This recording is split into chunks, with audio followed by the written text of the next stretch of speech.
I was at work. I fell to the ground and broke 3 ribs, separated them from my sternum, and then also injured my head. For years, Kansas workers have faced a devastating reality, and it felt like we were going to meeting after meeting and getting no results.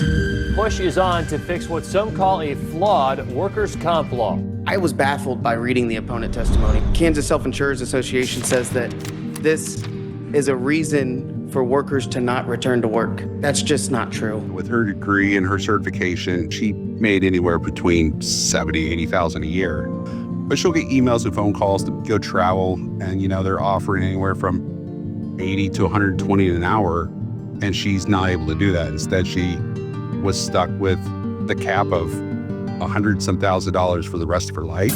The voices of the working class were being ignored by the Senate. The assumption is you're lazy, you're shiftless.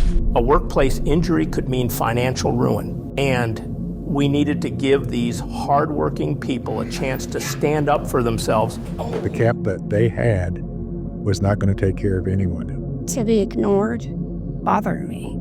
Was I a priority? And we talked to the people and the representatives that could get us in. We finally had a breakthrough on this stuff, and they gave us 24 hours notice. And it was an 8 a.m. hearing. This was it. We are going to fight for our clients, and we're ready to use everything we had. Work comp's something you don't really think about until it affects you. And work comp's been under attack specifically for probably about 30 years. As you know, the cap is $155,000 currently, which is the lowest cap in the country. Workers' compensation had an expanding market for a lot of years, where more and more people were covered and you had benefits. Well, nationally, that started contracting about 20 years ago.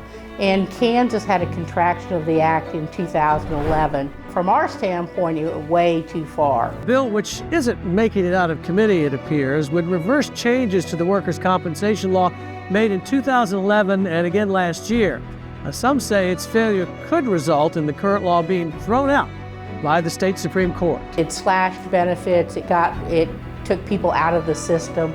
So we've been working since 2011 to try to get some of those things straightened out and get some benefits for the injured workers. Senate Bill 430, a whole host of reforms to the Work Comp Act have taken place with regard to the ability to get the most important thing for injured workers, increased compensation. Picking up a box, it was only 25 pounds out of a truck. And felt like somebody stabbed me in the back. Went to the doctor, finally got the doctor and all that. They kept putting me off, and finally got me in, done an MRI and said, well, you're gonna have surgery. It messed up 3 vertebrae. It surprised the heck out of me as far as the way they do it. It was kind of weird. I didn't realize, they had a cap like that. And it's like, if you had a family, you're not gonna survive. So both parties, Republicans and Democrats, all agreed that the time had come to fix work comp, to take care of injured workers the way they should get taken care of, because if we want to talk about America First policies or Kansas First policies, you can't get there without taking care of workers. The amount is so low that these cases get settled. The amount is so inadequate. When you have benefits that are so low, you have people that get starved out of the system. SB 430 has about 35 changes in the act now. The maximum you could recover in a workers' compensation case is $155,000. And that's after you were paid weekly. It's before attorney's fees, so it's actually a very small sum. Most states, if you're permanently and totally disabled, you receive benefits either until a Social Security offset kicks in or until you pass away. So we're one of the few states that even had a cap, and ours was criminally low. I went through life the proper way and worked hard, got my education.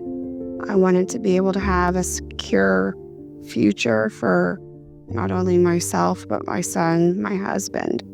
And when I found out that the cap was $155,000, it was devastating. It wasn't exactly one day Once we had gotten the negotiations done, we had been assured many times, hey, this is going to sail through, we're going to be fine, we're going to be fine. And there were just a lot of little choppy roadblocks.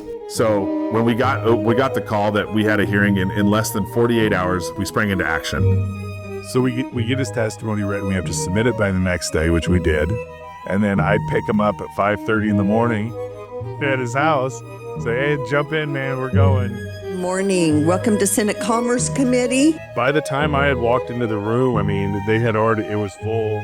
Today we are here for a hearing on Senate Bill 38. Do you know how long it's been? Hadn't it been a pretty good length of time since we've looked at this? I was on the edge of my chair because I don't know, it came down to the last minute. Can we see what other states have as far as compensation? So anytime you have laws that are passed by the legislature, there's going to be the fine-tuning of those laws in the courts. You can't take every situation and fit it squarely into the law. Work comp changes in the law have been going on since I've been practicing in 1986, but they've always favored the employer. Work comp attorneys like myself would bring devastatedly injured workers to testify up in front of these committees. After Jim's testimony at that hearing, that one of the legislators had suggested that there be no cap at all. And I think that scared him into action. I think what happened is they made that human connection.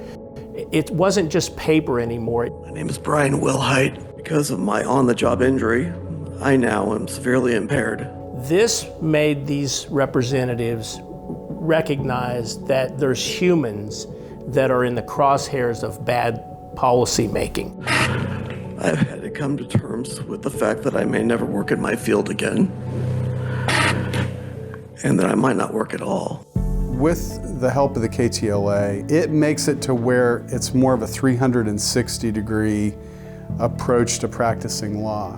Thank you very much. I want to thank everyone for being here on this short notice so early in the morning. It is appreciated. KTLA's been very involved in trying to make workers' compensation benefits better for Kansas workers for a very long time. Part of our efforts in trying to get this bill passed is all of us working together. A bill meant to alter workers' compensation in Kansas has been ceremoniously signed into law. What I think KTLA did was kind of give us 5 different ways to push the solution forward.